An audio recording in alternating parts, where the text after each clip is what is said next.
Thank you very much once again for a power packed panel here. I hope I'll be able to do some justice. Uh, Uday, I want to start with you first. First of all, congratulations on announcing the hydrogen-based three-wheeler. I think I saw an article. I think you spoke about the partnership with Hydrogen Intelligence, Paris-based, a French company, and you also spoke about running these vehicles for 500 kilometers at the Le Mans racetrack, at an event in Paris, right? I mean, driving a vehicle at Le Mans is anybody's dream, any motor enthusiast's dream, right? To do that, I think it must be exhilarating, to say the least. And I also saw that you're investing you're looking to raise about $25 million, to develop this manufacturing facility in Tamil Nadu, where the plans are to produce 5,000 vehicles per month and ramping up to about 10,000 vehicles a month by 2026. So, how do you see the entire energy ecosystem when it comes to electric three-wheelers, and what role do you think hydrogen is going to play, being one of the first manufacturers to bring hydrogen into the electric three-wheeler ecosystem? What are your thoughts there? First of all, really glad to be here, and Madhavan sir, have a lot of respect for you. So great to see you again, and among all great friends. It was really, I just came back from France, and absolutely, I don't know how much everybody knows about Le Mans, but it is the holy grail of car racing, and the president of Le Mans is by the president chairman is an individual by the name of Mr. Fallon, and Mr. Fallon is the son of the ex-president of France. In a whole history, the Le Mans track, when you go there, just gives you just really a really big a great feeling of car racing. And I love car racing. I've been part of it through multiple ways, but really what really excited me was we've been working on this, for several years in France. I know everybody's talked about, heavy trucks, and there's a lot of talk there. I thought this was going to take, another year or two, but the team, the company that we've set up there, they were ready. Just to let you know, we've proved. We were on the track. It was very, very cold. I spent almost 24 hours on the track with our teams. There were about 30 of us, 15 of our French, and then obviously 15 of our team. I'll tell you a really good joke about France is that we were at 500 kilometers and we would just keep going. And it got to Friday night. And the French, sorry if anybody's here from France, I don't want to, they were like, this is the weekend, man. We've got to stop this. We've got to go. We're not going to be. So we could have probably taken it for 750. So I think clearly, we've proven the technology. I think we're going to take that also onto the 1 ton, the 1.5 ton truck also. But coming back to you, I think what we're going to start is we're going to start these vehicles in probably, there's a couple of conversations in game reserves, in places where, in universities, where we can prove to everybody that this continually works. I think that what I would like is also a pilot in Tamil Nadu, Bangalore, Delhi, but we've got to have to make sure the infrastructure is there. I think that there is, to me, this ecosystem building that we're doing, and Madhav sir, you pretty much know, when we started this journey 6-7 years ago, it wasn't like this, and now all the big players are here. For me, the biggest victory out of what we have done in this new India is look at what we're doing with green energy and sustainability as an entire country, as an entire ecosystem. 6-7 years ago, it wasn't like this, right? It was a few of us out there just talking it up. And now, when I see Tata, when I see, Mahindra, when I see all the big boys and girls in this game, saying, it excites me. And, if we do this, there's only going to be one winner. And I think that's going to be India. And I think that to me, I was right from the beginning in this journey. So look, can we bring? Is it in three wheelers? It's hydrogen. Is it EVs? It is. There is so many new technologies coming. When we started, it was fixed batteries. Then we started on swap. Then we started on 45-minute fast charging. Now we're into 15-minute fast charging. We're gonna come up with maybe 5-minute fast charging very soon. So the entire ecosystem is developing. A lot of people will say, glass is half empty. I'm going to say always it's half glass full. For me, India comes first, and all the rest of I think we have reached. Rome wasn't built in one day. I know in India we want to build Rome every other week, right? So I think there is a great future in trucks, two wheelers. Obviously, you've seen. I would only recommend one thing. Let's get the alliances. Let's get technology alliances, but build it here. Please don't, try to. And one more thing. Don't just focus on round A, B, C, D, E. Focus on building products for the long term. Safety first. And again, please make sure this is a marathon. And अभी तो trailer, अभी movie की तो बात में छोड़ो, अभी trailer भी शुरू नहीं हुआ. There's a lot of work to be done. I'm really excited. What motivates me, Madhavan sir, is to see all of the people, all of the young men and women of this country, especially the Nari Shakti of this country, that is part of this change. And I think, we've got a bright future. There's a lot of work to be done. And I would say one last thing. Please just don't only talk about what the government can do. Let's do what we can do. Modi ji's country ko clean nahi kar sakte agar hum log clean nahi karenge. So I think we all have to be part of this and be patient. This is not a sprint. This game is a long term and a long business. And I think India is in prime position. Thank you very much. Absolutely. I think, what you said is spot on, Uday. I think there is opportunity for all, right? I don't think we'll ever have a situation in India, which is going to be one hat fits all, right? There will be an opportunity for every fuel or every energy or every propulsion system to have a use case, somewhere or the other. I think it's just a matter of time. So, Yogesh, I'm going to come to you next. I was very, very interested, when I saw the Flex Tech at the Bharat Mobility Expo, right? First flex fuel motorcycle, right? A huge round of applause, I must say. Please, ladies and gentlemen. First flex fuel motorcycle, which is E85 compatible. Unheard of before, right? Which is 85% ethanol compatible. So that's one part of the question. So how do you see flex fuel becoming an integral part of motorcycles? Number one.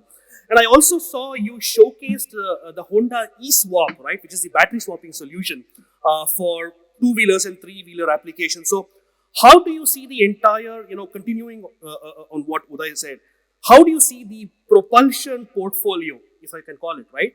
How do you see this evolving in India towards 2030 when you talk about conventional fuel, you've got electric motorcycles, you've got Flex Tech now, and eSwap as well. So how do you see this coexisting together? Yeah, thank you, Mr. Madhavan, and good morning to everyone. And thanks for inviting us in GWF. India is actually a growth story, right? Yeah. And in this particular growth story, we see that there is a lot of opportunity for all type of, ecosystem to coexist. And what we believe especially is that the flex fuel technology is going to have a major share, primarily because of the dependency of the ethanol is very high. Right. Currently, we are a surplus economy wherein we are, sending it sugarcane outside. So it is almost 80 million ton we are already exporting. So that means we are a country which produces so much of an ethanol, and that gives an opportunity for us to go towards that particular thing. And from the government's perspective also, if we understand that very clearly, if we are dependent on such kind of a flex fuel technology, we will be saving a lot of things. First, in terms of the forex, which we will be saving. Mm-hmm. Second is in terms of the dependence on China will definitely be limited, because our current situation is, very different in terms of the perspective of the relationship with the such countries. Right. And the third aspect is in terms of even the farmers also will get benefit, which eventually lead to the overall economy also growing up. And India is an agri-based economy. Right. So if this kind of a farmers also gets more money in hand, definitely it will add on to, overall economy also growing up, and as we always say, Amrit Kal is going on. So with that Amrit Kal going on and becoming developed country by 2047, we have to make sure that such kind of initiatives are being taken. Now coming to other technology front also, EV definitely yes is going to increase substantially, because we are also looking at in terms of the carbon neutrality by 2040, and we will make sure that the entire product lineup also is getting changed. And what we understand is that by 2030, we estimate close to around 15 to 20% will be the contribution coming in from the EV. And currently, there are a lot of challenges in terms of the EV two-wheeler space. Primarily, the range anxiety is there, which is currently not helping him. Infrastructure challenges are also there, and the overall single charge, how much single charge can really happen for a two-wheeler, especially. So these challenges are there, but I'm sure with the technology getting evolved, a lot of solutions will be coming up, and we had already showcased our product in that particular area, wherein we have a battery swapping facility also. So not only fixed type, but even the swapping is also a solution which we will be giving from our side as well, to make sure that we contribute even for the carbon neutrality in India. So what I believe is that ICE engine, flex fuel, and EV will definitely have a coexistence. Hydrogen seems to be it's distant as of now for the two-wheeler space as such. Thank you. Interesting. So just to continue on that, Yogesh. So you spoke about the life cycle, especially from the swapping perspective, right? So the moment we talk about batteries, we immediately think of second life applications, right? Energy storage applications. So from an OEM's perspective, do you see that as an investment area to think about, let's say, energy storage scenario, where a lot of these OEMs we've seen in Europe, the likes of passenger car OEMs like Audi, Volkswagen, for example, investing their first life electric vehicle batteries in grid support systems, right? For UPS, for let's say residential or commercial applications. As an OEM, as a two-wheeler OEM, do you see that as an additional revenue generation opportunity in India as well? Second life applications of batteries? See, as far as our take is there on this particular aspect, I believe that everybody should focus on their own expertise. Right. And we as OEMs, we should continue to focus more on the producing of the two-wheelers rather than focusing on something else. Yeah, right. So that we leave it to other players to coexist simultaneously, so that we can have a win-win situation for both of them, and we mutually grow in the country. Understood. Thanks for that. So Aniruddha, I want to come to you now. I think a few months ago, TVS created a stir, absolute stir, by launching the TVS X. If anybody hasn't seen the marketing material for TVS X, you should watch it, right? So it's a flagship premium scooter from TVS, priced at about INR 2.5 lakhs, which comes with a host of connected tech features, right? So what I understood also was with TVS X, it was a ground up design built, and nothing was borrowed from existing, let's say, vehicle parts, or let's say the parts bin as we call it, right? So how do you see the premiumization of the scooter segment, number one? And how do you see this evolution of body styling? Because it's a bit of a quirky design, I must say, the TVS X, which has got large wheels, a bit of a crossover between a scooter and a motorcycle, somewhere in between. But how do you see the entire premiumization space in the scooter segments? What are your thoughts there? So, thank you for having us here, and thank you everyone for making your time. Kaushik, good to see you. The question that you asked me, I think, is from the next panel, because I have my good friend Vimal sitting here who will be giving you a much more informed answer on premiumization, but I'll take a stab here. India is becoming affluent, younger, more urban. Yeah. With that, the consumer aspirations are also evolving. Right. Now, it doesn't mean to say that there is no difference in tastes or aesthetics that are available at different price points, but at every price point, the expectation of quality, the expectation of a world-class delivery, that expectation is coming in even at an entry segment. Because it is an entry segment, you cannot do away with saying that chalta hai. Correct. So there's going to be high quality, fit, finish, material usage, and that's been our DNA and this thing right from the get-go. The TVS X was actually an opportunity for us to demonstrate that not only make in India, design in India, develop in India, and deliver in India for the world. So that was really the thought behind. So as you rightly said, unlike many other or uniquely for TVS, we make our own motors, we make our own BMS, we assemble our own batteries, we design our own vehicles, we develop it, and we launch it for the world. Uh, that's true of the X and that's true of the rest of the TVS portfolio as well. In terms of how the consumer is evolving, I think that evolution that we are seeing is just the tip of the iceberg as of now.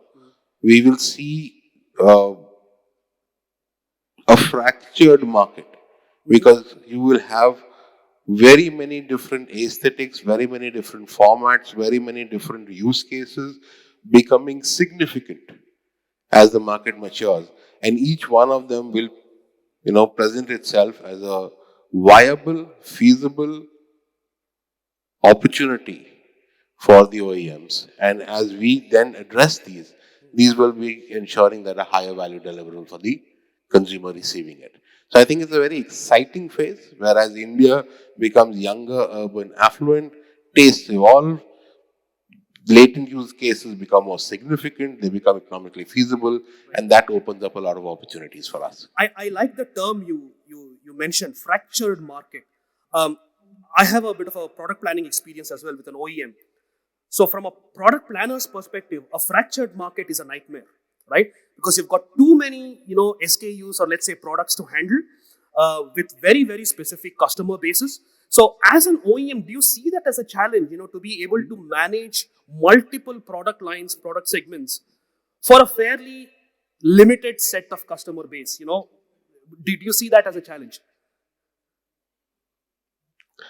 I think we can all agree that the time when you could tell the market that you can have it in any color as long as it's black is long gone, right? So today, I think you will have a situation where that fragmentation of the market, the fraction of the market happens. Now, one man's nightmare could be another man's dream Probably. because therein lies the opportunity. Yep.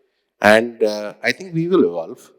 We will evolve to understand how best to be able to develop cross usage of below the line paths so that we are able to create propositions which are unique, differentiated, and that feel designed for the consumer's particular use case.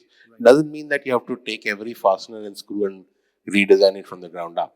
But that's where the maturity of the engineering comes in. That's where the maturity of the product planners like you come in, where we are able to then deliver it for a very wide range of use cases, not necessarily increasing complexity at the back end. Understood. So Vinkesh, I want to come to you now since you're talking about products, customers.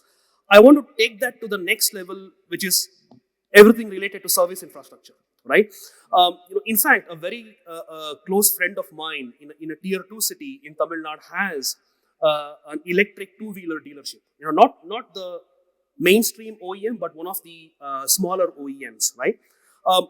I keep talking to him and he keeps saying that, one of the challenges that he faces, especially when it comes to addressing service needs of the customer, is sometimes lack of visibility on parts, lack of availability, and also some lack of visibility on how warranty can be utilized for a specific part and so on. So from a dealers association perspective, how do you see the service infrastructure in terms of capability and competency development? I know you are also heading the research and capability development part at FADA as well. So how do you see the gap in terms of competencies that needs to be addressed today when it comes to electric two-wheelers and electric three-wheelers?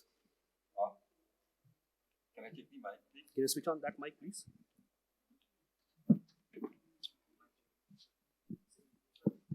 Hi. Yeah. Thanks, Kaushik. See, practically what is happening in the electric vehicle phase is a lot of new entrepreneurs have come in as dealers. Exactly. And it's a positive and it's a negative both, because people get options to get into dealerships. Exactly. Yeah. and a very low capex entry. Yeah. Whereas normally, if I talk about ICE engines for a two-wheeler, you need at least 1 crore to 3 crores depending upon the location. And if you want to talk about four-wheelers, it goes up to 10 to 20 crores.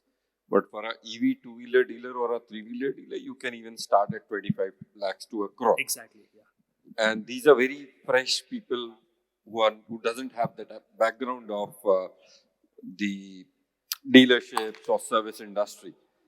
And I feel somewhere it's good that we are getting more entrepreneurs in the dealership business and auto fraternity. But on the other hand, it's a negative also because this is not an industry where you open a shop, sell a product and forget it. It's actually a lifetime cycle a relationship has, is created when a dealer sells a vehicle. And to be very frank, as an association, I'll not say we are not capable enough to handle them, but actually because they're too small to come up to the national level and join us. So our communication doesn't go till the end level, where we request all the OEMs to at least give them that they should join FADA as a body because we regularly update the compliances issues, the other issues, what from a dealer side they should do. But being very small players, they are not aware about it, and I feel OEMs have more responsibility than FADA because when they appoint a dealer, they should at least make them well versed with what are the issues. Because when you sell a vehicle, it's not just that you have sold a vehicle of 50,000 to 3 lakh in an EV two-wheeler or three-wheeler phase. It's actually giving them warranty for another 1 year or 2 years, depending upon the product.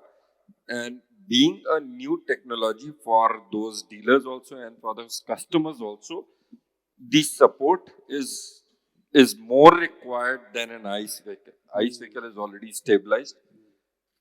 Most of the customers have driven at least 3 types of vehicle, bought at least 2 to 3 types of vehicle.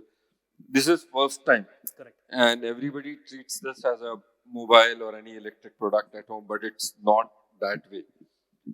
It has a different type of usage, different type of, I'll not say uses, abuses, where a dealer's knowledge, information, support to the customers is required, which is lacking today. I feel if whatever has happened for the past 1 year or 2 years, when we talk of issues of range anxiety, vehicles getting fired, battery problems, it could have been avoided if a normal service being continued at a good dealership where the dealership knew about all those service things, is well versed, and he was able to tell the customer or educate the customer how to use this product.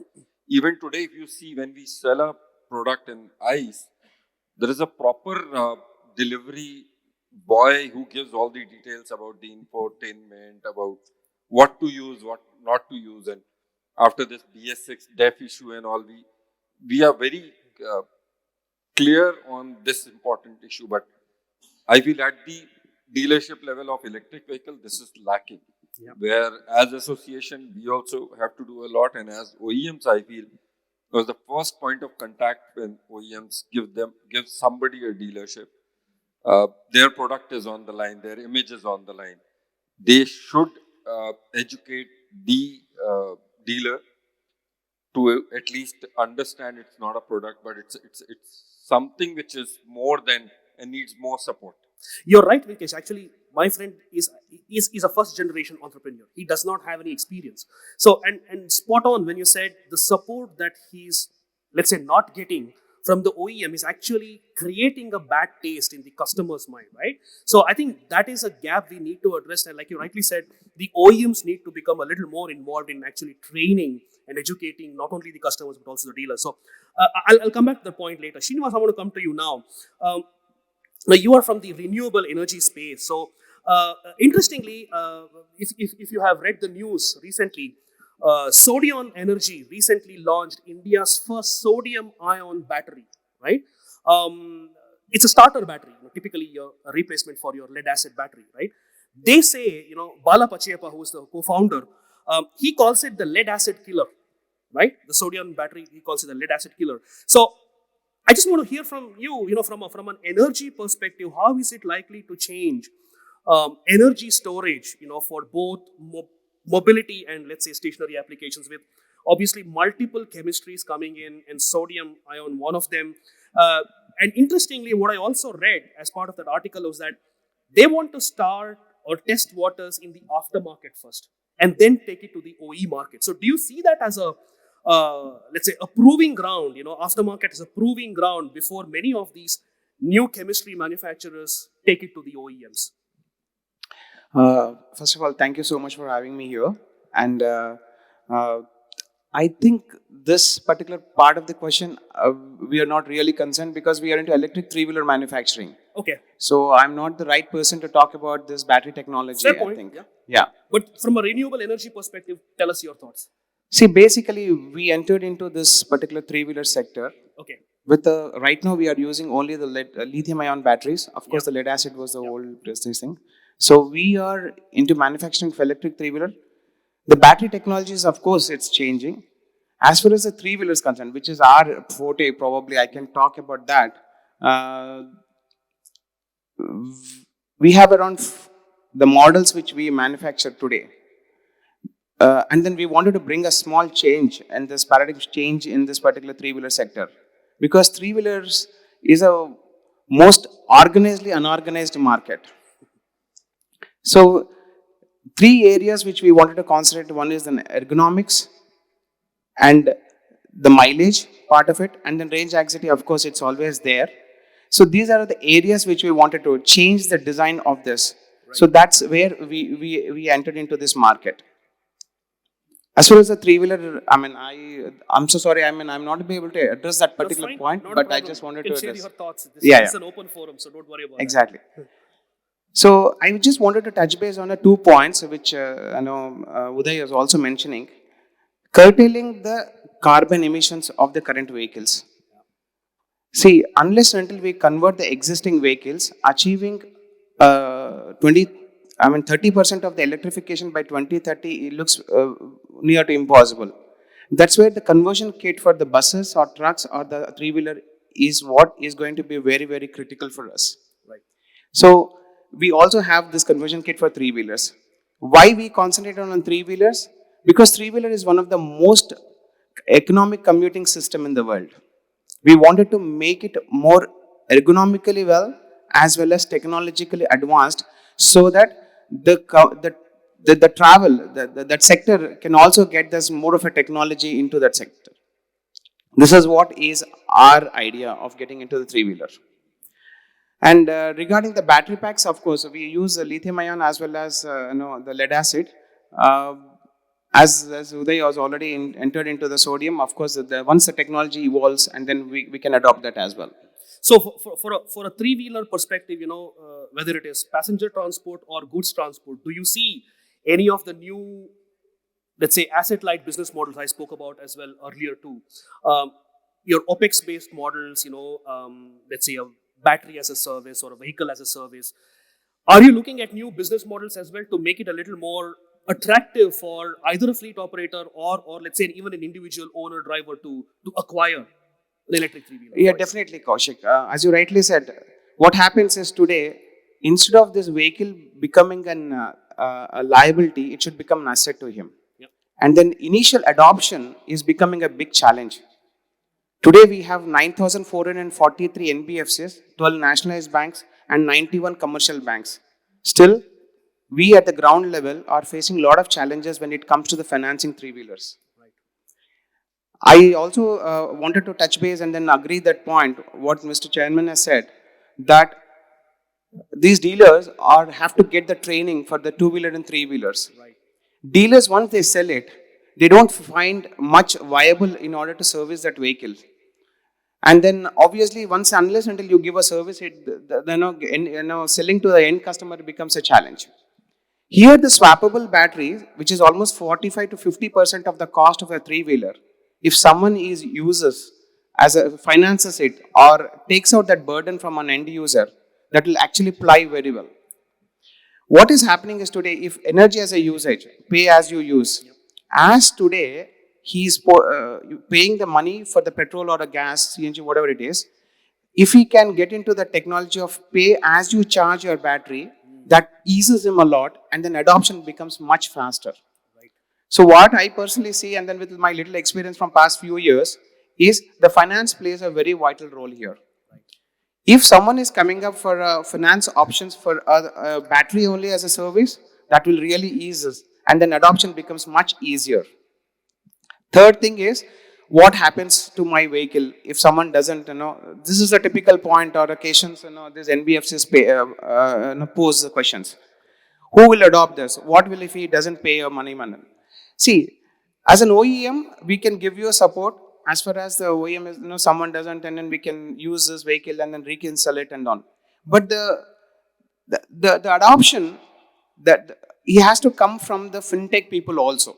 We have a lot of technology today where if someone is not using his vehicle from past 2 days, he can get an alert message also. We can raise a flagship saying that this gentleman is not using this vehicle from past couple of days. Right. And then he can, go and then contact them, and all those stuff is there. So we are ensuring from all the technology perspective, we are ensuring that his money, whatever he has been invested by the bankers, are safe. Adoption is what is more critical, and then definitely the swappable model or the finance for the battery will help us out. Understood. Thanks for that, Srinivas. Shweta, I'll come to you now. As they say, I'm saving the best for the last, right? So you probably are the only one here with a PhD. So clearly the best for the last, right? Shweta, you have an IP background, right? Intellectual property background.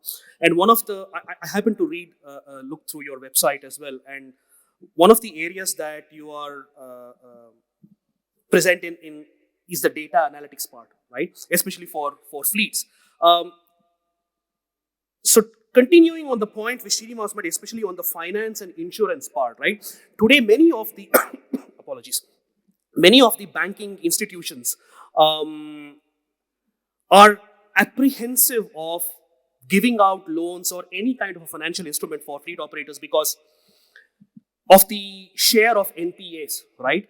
For a variety of reasons. Could be poor usage, poor understanding of the technology, or just poor driving behavior, vehicle usage behavior. So from a data analytics perspective, how do you see, tools like, let's say, developing a driver behavior scorecard or a vehicle usage scorecard from a data perspective? How do you see that being leveraged by your insurance companies or OEMs themselves in order to make electric mobility more accessible to especially rural and upcountry markets in India? Thank you, first of all, for asking this question. By the way, I'm doctorate, but not for electronic vehicle. I'm a lawyer, attorney by qualification and profession. And I'm more of interested answering this question in another way, how the electronic EV industry can protect their IP rights. Exactly. And we'll come to the banking and insurance part also, how the technologies can be leveraged with the support of intellectual property. But before I start, I will thank TWF for curating this wonderful event, because this is a very hot topic. In fact, as he said, it is just a beginning of EV market. Yes, we are working, and to the surprise, when I was going through EV vehicle, I got to know that first EV came into 1829. And that was a big surprise for me, and the IP was much later filed. Now, coming to your question, I will just modify with the intellectual property. When we talk about either insurance or banking or going to the bank, asking for the loan, in terms of the technology, India is not that developed right now with intellectual property, but there are many countries which are offering loans, mortgage on intellectual property of your organization. Right. To begin with, when I entered this forum, I saw there are many partners here, many partners outside. There are many few who have trademark done for their company. Your name, it is said that naam mein kya rakha hai, but believe me, naam mein sab kuch rakha hai, because once your competitor, and it happens not only in EV market, but in other industries also, once your name is replicated, your consumer, your customer gets confused. Second, coming to the EV vehicle technologies, there is enhanced in number of patent filing also from 2018 till now. The major market players in IP right now, in patents right now in EV is Toyota. According to 2022 data, is on number 1. Honda number 2. Then number 3 we have I think Hyundai, and then Porsche. And if we talk about last financial year, Kia topped in the last quarter of 2023. We do not have the exact data until unless the World Intellectual Property Organization gives the data of 2023. But what I see that these companies file n number of IP to protect their technologies, especially technologies related to battery system, storage system, as many of them mentioned here, then the charging stations, charging station infrastructures are being IP protected in from many of the companies, which is very important, and largest number of patents have been filed in this domain of charging stations. Then your energy management systems has been protected by various companies. Now, when we talk about IP, it brings the entry barrier also. If he comes up with a technology which is very novel, have the utility for the market, and have protected, he will be stopping the other competitor of him coming in the same domain. Correct. So this is very important where when we plan, especially for big corporate is already focusing on this. Last year we, according to the report, more than 30,000 patent in electronic vehicles, EV vehicles have been filed, either two-wheeler or three-wheeler. But those are mainly with the big corporate. When we see the smaller players, the startups who are entering the market, they are not focusing much on the IP, intellectual property of their, either it's trademark or it's copyright or it's patents, which is the most important part. Lastly, I would mention that many of the companies, this is a report to all the EV vehicle player here, the recent technology which is being worked upon according to patent data analytics is the new alternative source of batteries. Hydrogen is one of them, and believe me, Europe is playing a big game into hydrogen. They are making different center of excellences for this. And with, yes, obviously their Europe IP system is very strong. Companies are very firmly look upon, the first thing they look upon is protecting their IP before giving something out in the public. So hydrogen is one thing. Then alternative source of making batteries, alternative source of making lightweight techniques, and then the processes of manufacturing also. Right. So these are the few things which can be takeaway for the EV vehicles according to patent data analytics. Very interesting points there, Shweta, especially on how the entire IP ecosystem is evolving. So Uday, I want to come to you on that. So I know you, I think we discussed this last time as well, Omega Seki's partnership with Mufin Finance, right? So to make electric three-wheeler more accessible to, let's say, upcountry markets, rural markets in India and so on. So how do you see, how has this partnership evolved? Number one, in terms of allaying fears, let's say, for example, when it comes to e-mobility adoption in rural India, because obviously, with Mufin coming on board, there are a lot more financial companies today who are open to financing electric three-wheeler fleets. So do you think that has changed in India, or do you think there are still gaps in terms of addressing gaps and concerns when it comes to usage behavior and even technology understanding of electric three-wheelers? First of all, Kapil ji is a good friend of mine, and I don't know if you know, I was a hedge fund manager for a long time. I don't know if you've looked at Mufin stock since when we started. I think the valuation is close to 4,000 crores of a company. So Kapil sir has done very well. Yes. And I'm going to tell you, probably in about a month's time, we'll probably announce a bigger financing deal, probably one of the biggest in this country, in the country's history till now. Rural India is very close to my heart. I spent a lot of time down, in rural India. I think that financing today is moving in the right direction. I think, if you look at over the 3 to 4 years, now the only concern I have is that, in 2 and 3 wheelers, there is, the lower end of this, the customer is the lower end side to NBFCs to charge, the rate of interest that they're charging. I think that, we need, a government. This is an area where I think private-public partnership needs to happen. What I don't want is, the big boys and girls give money to NBFCs at a low rate of interest and they arbitrage it. Exactly. I think that's going on a lot. Exactly. I mean, I don't want to say anything against NBFCs. I work with them. They're gonna hammer me on that. But I think it's a bit of that is going on. Taking it from at a lower interest from the government agencies and then passing it out. Now, obviously, they do manage risk, and I appreciate it. So I think financing is getting better. Why would financing get better? And I think something that a good friend here said is dealerships, right? And what's happening is the aftermarket. On EVs, there isn't right now a very clear aftermarket. On the ICE, you've always got a 2-wheeler or a 3-wheeler. And I think that, we at OSM are working on an aftermarket. Hopefully in the next few months, I'm going to be able to give an aftermarket price. I think there is obviously on some of our battery products and some of them we have got buybacks. Exactly. We obviously with Log9, we're going to come up with some new technology very shortly. I think that financing to me is moving in the right direction. I really have to say we've come a long way. We've aligned forces with Punjab National Bank, with Indian Bank. This new deal, which I'm going to announce, is going to be seriously significant. Rural India still needs to have, more work in this space. Look, the 1.4 billion of these people don't live in the cities; they live outside. A lot of work is going on. I think that if we can do better products, if we can work on, I think there's absolutely, you hit it, sir. You absolutely hit on the nail on the head. Dealerships, there are people, and I'm going to tell you, I'm facing this. There are dealers who come in new into the game, which is good. But I think their understanding of the product and the business is absolutely zero. Some of them are fast, this fast money, which I say, they want to come in, make a quick money and go.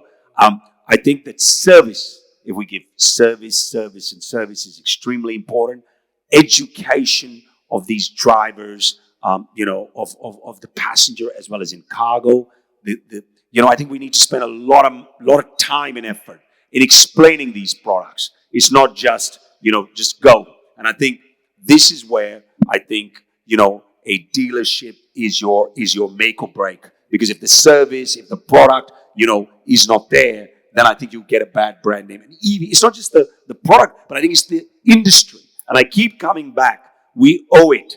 We owe it to this nation. We owe it, to build the right ecosystem. And I think we have the people, we have the technology. Look at how many new technologies are coming out. See, the big OEMs are coming in and doing the work. The startups will always start pushing the edge, right? Financing is now getting more and more available. Charging infrastructure needs to be there. We work with Sun, we work with Log9, we're working with some other new players you'll hear very shortly. I think, but what we do want to do is making sure that the financing costs are not at the level where they are because, it's exorbitant. I think we need to do some work on that. But yes, the partnerships are going very well. And I'm seeing, not just OSM, I'm seeing a lot of the others. And I think, when I see TVS, I see, TI, I see everybody in this game. And I think, look, the market is big enough. I know time's up, so I'll cut it.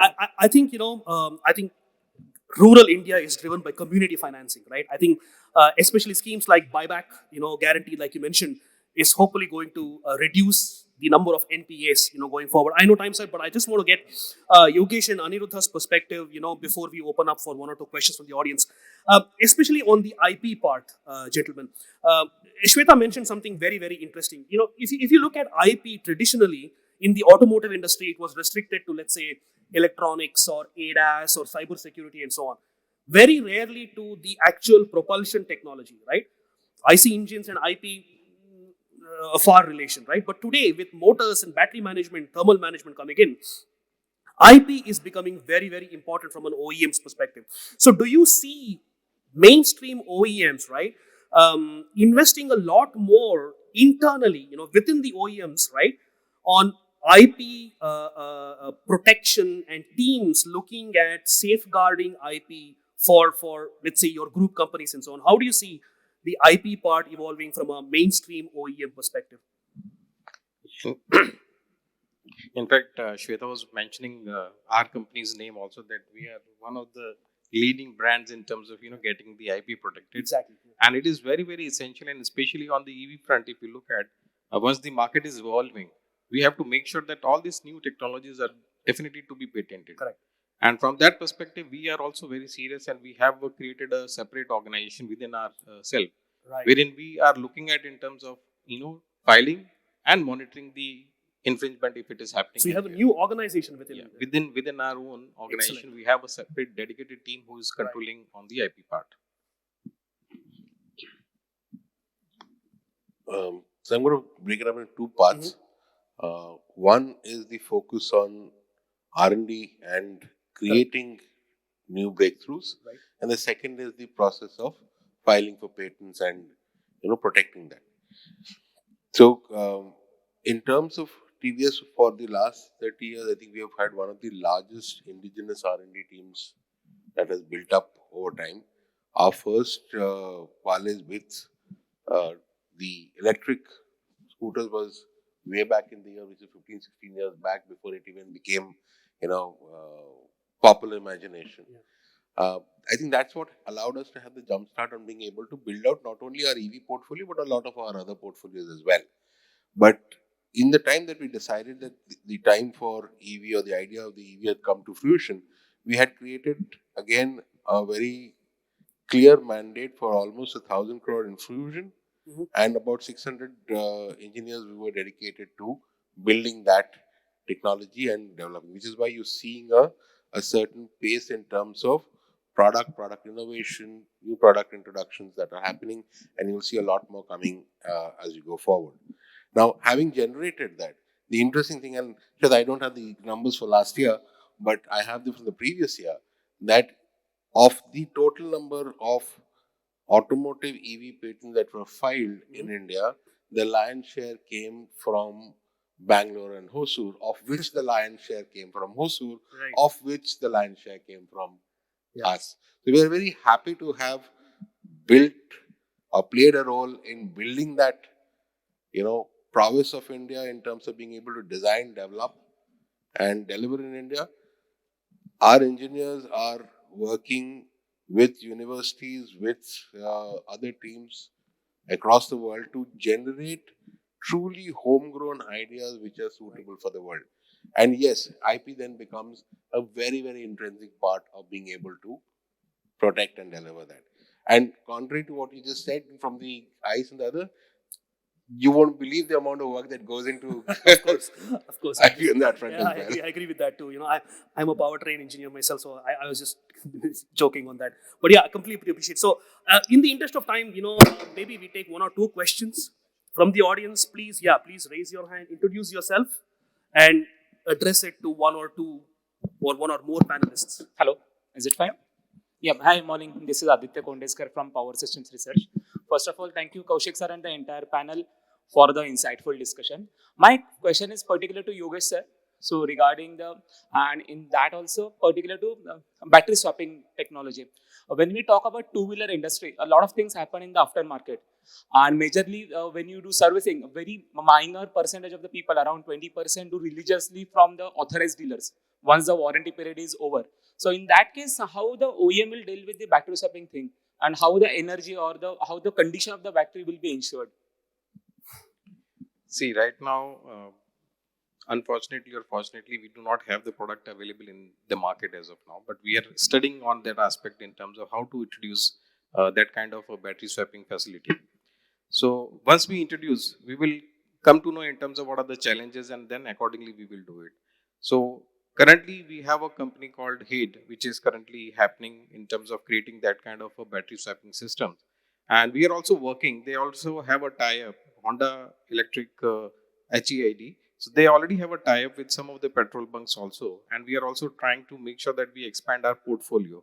So Bangalore is one area where we have already expanded our facility.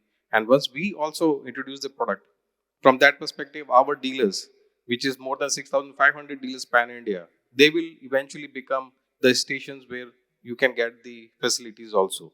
So in a step-by-step manner, we will be introducing it, and we will see in terms of what kind of challenges are coming in, and based on that, we will devise our methodology in terms of how to handle the aftermarket situations. Okay. Thank you, sir. Thank you. Yeah, good morning. My name is Vivek Dhawan. I represent Omega CK Mobility. My question is to Anirudh sir, and basically there are a couple of questions in one question. The first question is, sir, do you feel the two-wheeler EV industry has already reached an inflection point? That is one. And secondly, by bringing in swapping batteries, so will it help for a faster adoption of two-wheeler EVs? I think the short answer is what, please have a seat. What Uday said earlier, that forget the picture, abhi to trailer bhi nahi puri tarah se shuru hua. So I think on the EV front, I think that will apply, and that applies to EV two-wheelers as well. It's very heartening to see. So for a second, let's take a slightly different perspective. Bulk of the EVs sold in India currently are in the scooter format. If you look at scooter as a category, prior to the EV industry was somewhere in the 31-32% of the overall category share. Today you have a 5% penetration of the entire EV and still a 31% of the shares with the scooter ICE. So combined, the scooter format has grown in size. Now a portion of this is, let's say, movement here from there. But there is a portion which has bought into this industry which was not buying in any two-wheeler. This is the resident in a housing society who said, let me get something for the weekend. This sounds interesting. I should get to be a part of this, right? So there are new buyers which are also coming in. So it's very early stages, and there is transition of demand that's going to happen.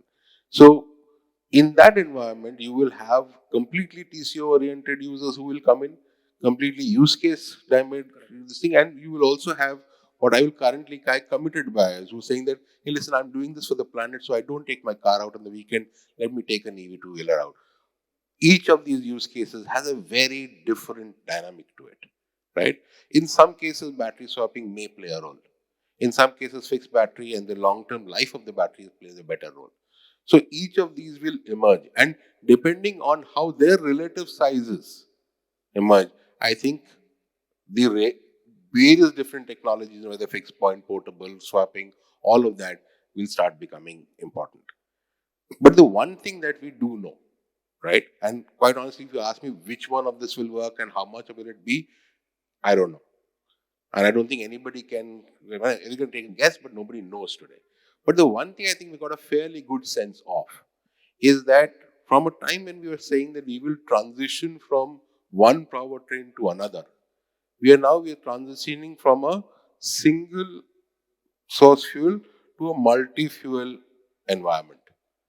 That much is becoming clear. It is no longer going to be all ICE will become EV. It is going to be what was ICE will now become hydrogen, flex fuel, EV, this, that, and the other, and what else we'll see in the future. So that's the world, and that just got, if one going to two was becoming complicated, one going to this is just going to get, as Kaushik said, nightmare in a different way. But I hope it's also filled of a lot of opportunities. Yeah, I think multi-fuel scenario is definitely the way forward. So, in the interest of time, maybe you can connect with the panelists later.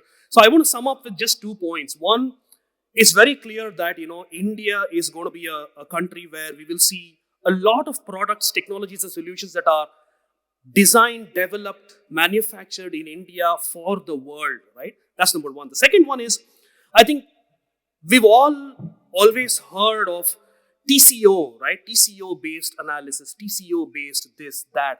I think it's no more TCO, it's TVO, right? It's total value of ownership, right? And that's a much, much bigger picture than just TCO. TCO is a part of TVO. So today we are already looking at what the brand can play, or what role the brand can play, and how the entire value chain and the ecosystem associated with the brand, vehicle ownership, service, after sales, and even second life, right? That is going to determine the future of electric vehicle ownership and usage as well in India. So with that, ladies and gentlemen, Thank you once again to my esteemed panel. You've been wonderful, great thoughts. I thoroughly enjoyed moderating this panel. Thank you very much once again. Ladies and gentlemen, you've been a wonderful audience. Thank you very much for your patience.